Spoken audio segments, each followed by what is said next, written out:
مولاي صل وسلم دائما أبدا على حبيبك خير الخلق كلهم. مولاي صل وسلم دائما أبدا. آمن الناس بر مولائے ما. تو اقبال کیا کہتے ہیں سیدنا صدیق اکبر کے بارے میں؟ آمن الناس بر مولائے ما، آن کلیم اول سینہ ما. ہمت او کشت ملت را چوں ابر، ثانی اسلام و غارو بدر و قبر. ہمارے آقا و مولا حضور پر نور شافع یوم النشور صلی اللہ تعالیٰ علیہ وآلہ وبارک وسلم کہ پہلے خلیفہ سیاسی اور روحانی، افضل الخلق بعد الرسل، اور جن کے بارے میں اقبال نے بھی اسی حدیث پاک کی طرف اشارہ کیا. آمن الناس، منا یمن منن افعل تفضیل المذکر منو امنو. آمن الناس، سب سے زیادہ احسان کرنے والے. آمن الناس بر مولائے ما. اقبال کہتا ہے کہ سب سے زیادہ جنہوں نے رسول اللہ کی خدمت کی. یہاں احسان تو مانا نہیں ہو سکتا، احسان تو رسول اللہ کا ہی ہے. سب سے زیادہ، سب صحابہ سے زیادہ، بس ساری مخلوق سے زیادہ. ناس تو لوگ ہیں. آمن الناس بر مولائے ما. اقبال کہندا ساڑھے آقا و مولا دی سب تو زیادہ دنیا میں جنہیں خدمت کی تھی وہ صدیق اکبر ہے. آمن الناس بر مولائے ما، آن کلیم اول سینہ ما. لا تنکر الوحی من رؤیا ان له قلبا اذا نامت العینان لم ینمی. امام بوصیری چلتے ہیں کہ گل کی تھی، فرمایا کہ قد تنکر العین ضوء الشمس من رمد وَيُنْكِرُ الْفَمُّ طَعْمَ الْمَاءِ مِنْ سَقَمِ. صدیق اکبر کے بارے میں کوئی بات کرے تو ہم تو اس کو کسی کھاتے میں بھی نہیں لاتے، کوئی ہو کائنات کا. ہاں جی. تو امام بوصیری فرماتے ہیں کہ کبھی کبھی آنکھیں سورج کے چڑھنے کا بھی انکار کر دیتی ہیں. قَدْ تُنْكِرُ الْعَيْنُ ضَوْءَ الشَّمْسِ مِنْ رَمَدٍ. جون کا سورج بھی چڑھا ہو تو کبھی کبھی آنکھیں کہتی ہیں سورج نہیں چڑھا ہوا. تو سورج چڑھا تو ہوتا ہے، تو کہتے ہیں اس کی وجہ یہ ہے کہ اس کی اپنی آنکھیں خراب ہوتی ہیں. قَدْ تُنْكِرُ الْعَيْنُ ضَوْءَ الشَّمْسِ مِنْ رَمَدٍ وَيُنْكِرُ الْفَمُّ طَعْمَ الْمَاءِ مِنْ سَقَمِ. اور کبھی کبھی زبان جو ہے وہ میٹھے اور کڑوے اور پھیکے اور جناب مرچوں کا بھی انکار کر دیتی ہے، اس لیے کہ اس کا اپنا ذائقہ خراب ہوتا ہے. ہاں، یہ نہیں ہوتا کہ وہ میٹھا نہیں ہوتا یا پھیکا نہیں ہوتا یا کڑوا نہیں ہوتا، چیز وہی ہوتی ہے، لیکن زبان چونکہ خود خراب ہوتی ہے، اس کے ذائقے والا جو معاملہ ہے وہ ختم ہو چکا ہوتا ہے، تو وہ انکار کر دیتی ہے، یہ تو میٹھے ہی نہیں ہے. تو اس واسطے جنہاں رسول اللہ نو نہیں منیا انہاں صدیق اکبر نو کی مننا ہے، انہاں فاروق اعظم نو کی مننا ہے، انہاں عثمان غنی نو کی مننا ہے، انہاں حیدر کرار نو کی مننا ہے. تو آمن الناس بر مولائے ما. حضور نے فرمایا میں نے سب کے احسانات کے بدلے چکا دیے، صدیق کا قرضہ بقایا ہے. ہاں جی، صدیق کا قرضہ. اسی طرف اقبال نے اشارہ کیا. آمن الناس بر مولائے ما، آن کلیم اول سینہ ما. اقبال کہتا ہے کہ ہمارے طور کے جو پہلے کلیم ہیں وہ سیدنا صدیق اکبر ہے. ہاں جی. اور ہمت او کشت ملت را چوں ابر. میں آپ کی ہمت مردانہ، آپ کی جرت اور بہادری نے اسلام کے لیے وہی کام کیا جو بارش کھیتی کے لیے کام کرتی ہے. ہاں، اس کے لیے وہی کام کیا. وہ کون ہے؟ ثانی اسلام و غار و بدر و قبر. جن کی ہمت مردانہ نے اسلام کے لیے وہی کام کیا جو بارش کھیتی کے لیے کرتی ہے. وہ کون ہے؟ وہ اسلام کے بھی ثانی، یعنی کلمہ پڑھنے میں بھی ثانی.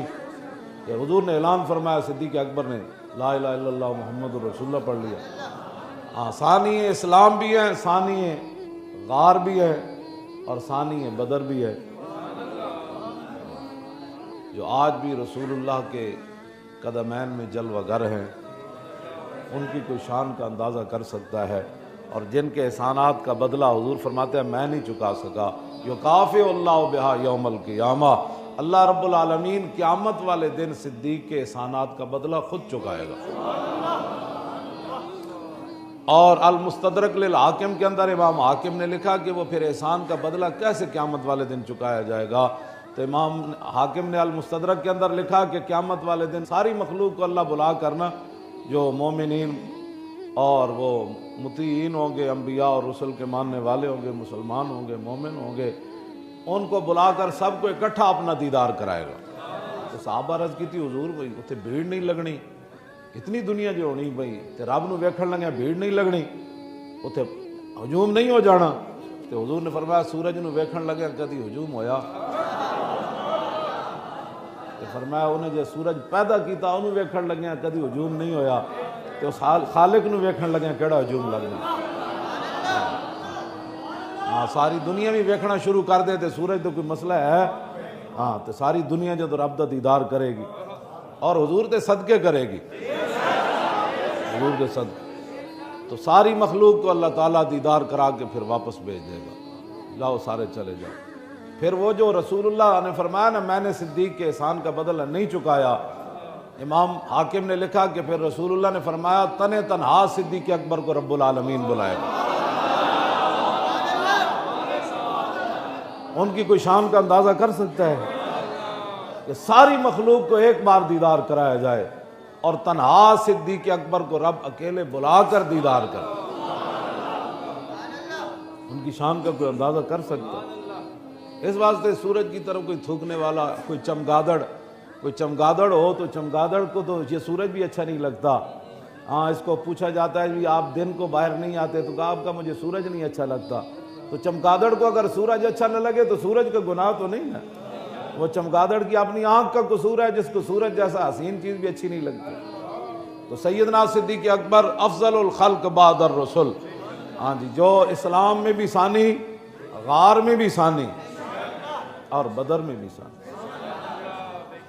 اور صدیق اکبر کی وہ جو شاہ ولی اللہ محدث دہلوی نے ازالت الخفا میں لکھا، جب رسول اللہ نے صبح چادر پوچھی نا صدیق اکبر کے پاس چادر جو تھی تو وہ تو آپ کے کاندھے پر نہیں تھی، تو فرمایا وہ کدھر کی؟ عرض کی حضور وہ تو میں نے پھاڑ کر سوراخ بند کر دیے۔ پھر حضور نے ایسے ان کے لیے دعا مانگی، ایسے کرتے دعا مانگی، جن کے لیے حضور نے ایسے دعائیں غار میں بھی مانگی ہوں، ان کا کوئی اندازہ کر سکتا ہے؟ تو آج اگر ان کے بارے میں کوئی بات کرتا ہے سنا نہ کردنی ہاں کردہ ہے تو اے کاش کے مادر نہ زادے، تو وہ گل کی تھی جڑی کسے نہیں کی تھی، کاش کہ تیری ماں تینوں نہ جم دی۔ ہاں جی، ہاں اتنی بات۔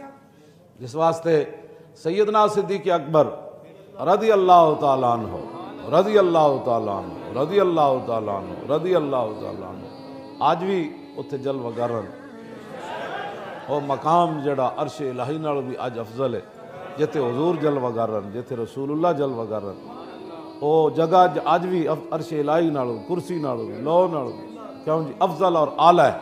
حالانکہ اس جگہ جتے حضور جلوہ گرن دو چیزاں درمیان حائلن، ایک چادر جڑا رسول اللہ دے غلام نے جدوں حضور جلوہ گر ہون لگے اپنے گھر تے انہاں تھلے بچھا دیتی سی، دوسرا حضور و مبارک لباس جڑا دنیا تو پا کے تشریف لے گئے، حضور و مبارک لباس پا کے جڑا دنیا تو تشریف لے گئے، ایک او وے جڑا حضور نے مبارک لباس پایا، ایک تھلے چادر ہے، یہ دو درمیان چیزاں حائلن اس خاک دے جتے آج حضور جلوہ گرن، اس خاک دے بارے ساڑے علماء نے لکھیا کہ او خاک جتے حضور اج جلوہ گرن او عرش الہی نال بھی افضل اور اعلیٰ ہے۔ ہاں عرش الہی نال بھی افضل اور اعلیٰ، اے تے او خاک ہے جتے وقفہ ہے دو کپڑیاں دا درمیان ہے، تو حضور دے جسم مبارک دا کوئی اندازہ کر سکتا ہے؟ اس واسطے اتھے سیدنا صدیق اکبر آج بھی حضور دے پہلو جلوہ گرن، ہاں جی، حضور رسول اللہ نے انہاں احسانات دا یہ بھی ایک بدلہ دیتا کہ ہاں نال ہاں لا سویندا ہی ہوئے، ہاں جی یہ دیندا ہے عشق والیاں نو بدلے تے ہاں نال ہاں لا سویندا ہی ہوئے، ہاں جی عشق والیاں نو بدلے انج دے دین کہ جناب آج بھی اتھے جلوہ گرن، کیوں نبی علیہ السلام دے یار سیدنا صدیق اکبر۔ ماشاءاللہ، سبحان اللہ، سبحان اللہ۔ احباب ذی وقار، کتنا پیارا خوبصورت انداز اور بیان اور بڑی دلچسپ اور بڑی پیاری گفتگو اور تقریر آپ لوگوں نے سماعت کی، اور در حقیقت جناب سیدنا صدیق اکبر رضی اللہ تعالیٰ عنہ کی ذات مبارکہ کا مقام ہی اتنا بلند ہے، آپ کی شان ہی اتنی اعلیٰ اور عرفہ ہے کہ اللہ رب العزت جل جلالہ نے آپ پہ کرم اتنا فرمایا ہے کہ آپ رضی اللہ تعالیٰ عنہ جیسا انبیاء کرام علیہ السلام کے بعد کوئی اور بشر نہیں ہے، یہ آپ کا خاصہ ہے۔ اور آپ نے نبی دو عالم صلی اللہ علیہ وسلم کی ذات مبارکہ سے جو وفا کی، ایسی وفا کی کوئی مثال قیامت تک نہیں ملتی کہ آپ رضی اللہ تعالیٰ عنہ نبی دو عالم صلی اللہ علیہ وسلم کے ساتھ اتنے وفادار ہیں کہ زندگی میں بھی ساتھ رہے، اور اب وصال مبارک کے بعد بھی نبی دو عالم صلی اللہ علیہ وسلم کے مبارک قدموں میں آپ آرام فرما ہیں۔ تو یہ صدیق اکبر رضی اللہ تعالیٰ عنہ پر رب کائنات کا خاص فضل و کرم ہے۔ باقی جہاں پہ جناب سیدنا صدیق اکبر رضی اللہ تعالیٰ عنہ کی چاہنے والے ہیں، آپ سے محبت کرنے والے ہیں، وہاں کچھ لوگ آپ رضی اللہ تعالیٰ عنہ سے بغض بھی رکھتے ہیں، تو ان بغض رکھنے والوں کا اور حسد کرنے والوں کا کچھ نہیں ہو سکتا۔ اللہ رب العزت جل جلالہ ہی چاہے تو ان کو ہدایت عطا فرما دے، ورنہ ان کے ساتھ سامنے دلائل کے جتنے انبار لگا دیے جائیں، جب انہوں نے ماننا ہی نہیں ہے تو پھر کوئی فائدہ نہیں ہے۔ ہم صرف اور صرف دعا کر سکتے ہیں کہ اللہ تبارک و تعالی جل جلالہ صدیق اکبر رضی اللہ تعالی عنہ کی ذات مبارکہ سے سب کو محبت رکھنے کی توفیق عطا فرمائے، ہم سب کو جناب سیدنا صدیق اکبر رضی اللہ تعالی عنہ کی محبت میں جینا مرنا نصیب فرمائے، آمین ثم آمین۔